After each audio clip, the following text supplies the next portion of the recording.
Now for finger dexterity, this goes for guitar, bass, or whatever other stringed instrument. We're going to do what's called the chromatic scale. It's just a fancy word for saying all the notes. This isn't really a musical scale. It's something really to get your fingers all working together. So what we're going to do, we're not going to play any open strings in this. We're going to start with our first finger on the lowest string. We're going to play that. We're going to leave that finger down, put the second one down, also on the second fret. Play that. Keep those two down. Third one, third fret. And same thing, keep them down, pinky on the fourth. A little bit of a stretch. Now, if it's hard for you to do that, it's too much of a stretch at this point, you can always move up the neck and do the same thing. And then just work your way down. But so this is the chromatic scale, so we're going to do that down all the strings. And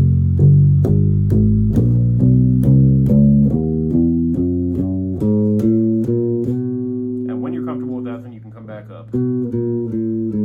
Reset. Reset. And reset. Okay, so one more time.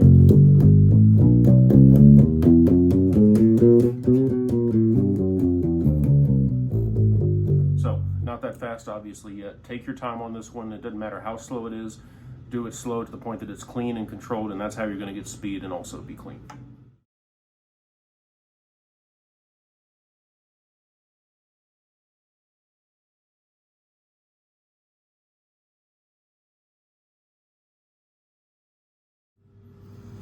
Hey brother, I just wanted to share a few bass things with you. I play a 5-string, but I took the top string off so that won't confuse you. So we just got 4 strings, just like yours. So the first thing I wanted to show you is the C major scale in first position. If that doesn't make sense, that's fine. But these are notes. If you know these, you can figure out the rest of the neck.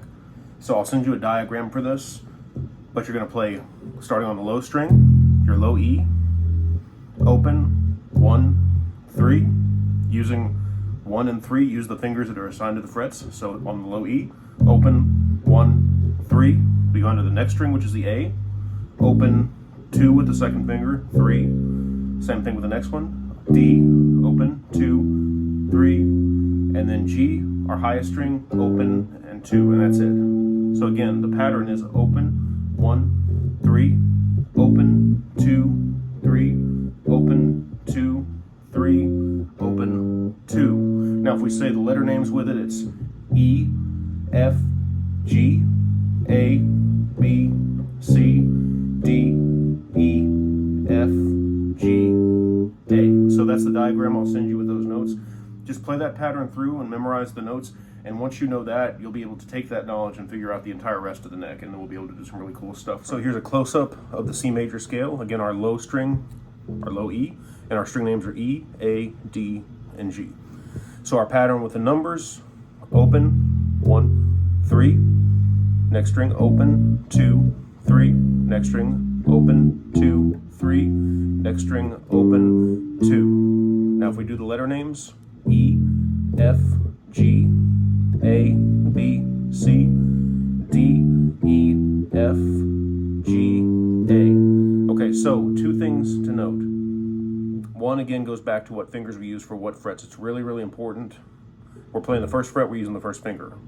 We don't play the second fret with the first finger. We want to be in first position, which means these fingers are all assigned. This will come in really handy later on. Now, the second thing was the musical alphabet. I don't know how much you know yet. You may have been taught this already, and if not, that's fine. But the musical alphabet is just A through G. So when you get to G, you just start over. So for example, as you walk up the musical alphabet up the neck, it's A, B, C, D, E, F, G, A, B, C, D, E, F, G, over and over, and it just gets higher. So that's why we go E, F, G, and then next one, A, B, C, D, E, F, G, A, and we keep starting over. So hopefully that's helpful. Now here's just some notes on the right hand, and you can do it however you've been doing it. I'm not sure if you were doing it with the fingers or with the thumb or even with a pick. I don't think you were using a pick, which you can do all of the above, but I was going to show you the rest stroke. Now the reason we call it rest stroke, for example, we're going to put our finger on the A string, the second one from the top. We're going to pick it kind of hard, and we end up resting on that string. So it almost looks like I'm playing this string, but I'm not. I'm playing this one and resting there. And one thing to get really good at doing this is just alternate between 1 and 2. 1, 2, 1, 2. Now, when we couple that with the chromatic scale that we just learned, so every time we're alternating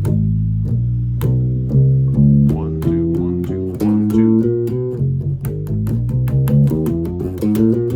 So you're always alternating. You never want the same finger twice. Anyway, so I hope that helps. I understand if it doesn't or you have questions, feel free to reach out. And of course, if we're in person, I'm happy to show you some of this too, and it might make a little more sense. But anyway, have a good night, brother.